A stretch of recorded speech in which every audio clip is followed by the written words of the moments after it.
Hello, sir. Firi pani नमस्ते। हामी. We are back. Random questions with Ajay, sir. Uh, sir, how can we create a society जहाँ चाहिँ सबैलाई equal opportunity छ? Like, what is your vision त्यसमा?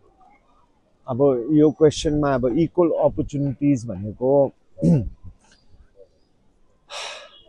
हेर्नुहोस्, equal opportunities अब धेरै कारणले हुन्छ होइन। जो चाहिँ अमीर घराना नभए अप्पर मिडल क्लास घराना जो चाहिँ हुन्छ उहाँहरूले नानीहरूलाई राम्रो स्कुल पढाउनु सक्छ होइन, प्राइभेट स्कुल पढाउनु सक्छ अनि त्यहीँबाट एउटा त्यो थालिहाल्छ। किनभने जो प्राइभेट स्कुल राम्रो स्कुल पढ्नु सक्छ उहाँहरूको अपर्च्युनिटी लाइफमा राम्रो भएर जान्छ। सो हामीले के गर्नु सक्छ भन्दाखेरि इक्वल अपर्च्युनिटिजको लागि होइन, हाम्रो प्राइभेट स्कुल्स त छँदैछ, त्यसमा के भन्नु छैन, तर गभर्मेन्ट स्कुल्स पनि नि एट पार होइन जुन चाहिँ प्राइभेट स्कुल्सहरूसँग। अनि यो हुनसक्छ दिल्लीमा अरविन्द केजरीवालको समयमा त्यहाँको गभर्मेन्ट स्कुल प्राइभेट स्कुल्स भन्दा राम्रो होइन, प्राइभेट स्कुलहरूबाट निकालेर नानीहरूलाई गभर्मेन्ट स्कुलमा हाल्थ्यो होइन।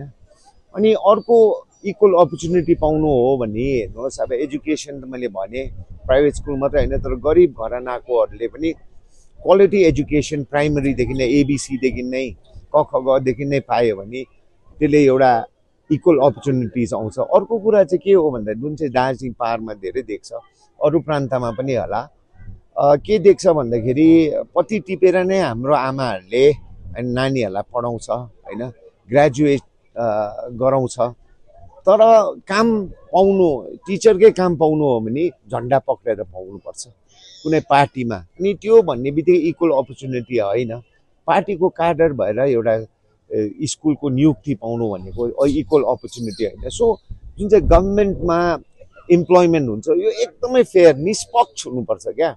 जुनै पार्टी, जुनै धर्म, जुनै जातिको होस्, यसको एउटा सिस्टम जुन चाहिँ अहिलेसम्म छैन दार्जिलिङमा। अहिलेसम्म हेऱ्यो भने यो 40 वर्षमा पार्टी कार्डर्सहरूले मात्रै अब म्याक्सिमम भन्छु, सबैजना होइन, तर म्याक्सिमम उहाँहरूले पाएको आफ्नो एबिलिटीमा होइन, आफ्नो क्षमतामा होइन, तर पार्टीको झन्डा पक्रेर होइन। त्यसले पनि हाम्रो अपर्च्युनिटी सबैले पाउँदैन। अरू जुन चाहिँ म गाउँ बस्तीमा देख्छु होइन, स्पेसली कमानमा माथि बाटो हुन्छ, अनि कमानमा पहिला अप्पर डिभिजन लोवर डिभिजन भन्थ्यो हो, अनि कनेक्टिभिटीले गर्दाखेरि बाटो मेन बाटोमा जसको अप्पर डिभिजनमा काम गर्थ्यो उहाँहरूको इकोनोमिक त्यो माथि बढेर जान्छ। लोवर डिभिजन हरेक कमानमा लोवर डिभिजनकोमा चाहिँ गाडी पुगेको हुँदैन, बाटो पुगेको हुँदैन, अनि यसले गर्दाखेरि पनि लोवर डिभिजनको मानिसहरू जुन चाहिँ बगानदेखि पहिला पुर्खादेखि बसेको उहाँहरूको चाहिँ अपर्च्युनिटी कम्ती भएर जान्छ, उहाँहरूको रोजगार गर्ने सम्भावना पनि कम्ती हुन्छ।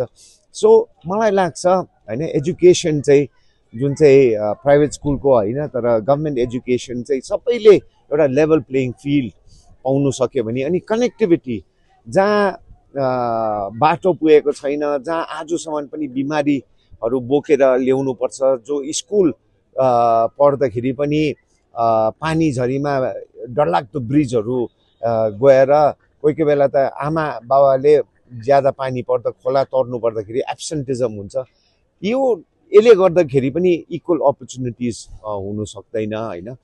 अब इक्वल अपर्च्युनिटिज भनेको एउटा ठुलो सब्जेक्ट हो होइन, एजुकेसन रोड कनेक्टिभिटी मात्र पनि होइन, तर सरकारमा भोलिको दिनमा हाम्रो स्किल डेभलपमेन्ट जुन चाहिँ आजको दिनमा हामीले 15 जना कोचिङ गर्नु सक्छ। तर हाम्रो भिजनमा के थियो भन्दाखेरि दार्जिलिङमा होस्, कालिम्पोङमै होस्, खरसाङमा होस्, अर्बन एरियामा चाहिँ होइन, हामीले भर्तीमा मात्र होइन, तर एनडिए कसरी क्र्याक गर्ने, हाम्रो नानीहरू कसरी अफिसर हुने, हामी ब्याङ्क एक्जाममा कसरी पास हुने, सबैजना युपिएससी र West Bengal civil service crack गर्नु सक्दैन, तर कसरी चाहिँ एसआईको, सो यो सबैमा ट्रेनिङ होइन, आर्मीको अफिसरहरू कसरी बनिन्छ, सो सबैले पैसा दिएर सिलगढी दिल्ली कहाँ कहाँ जानु सक्दैन, तर यहीँ हामीले स्किल डेभलपमेन्ट अपर्च्युनिटिज हामीले मिलाउनु सक्यो भने त्यसले पनि एउटा इक्वालिटी ल्याउँछ भन्ने मेरो एउटा भिजन छ।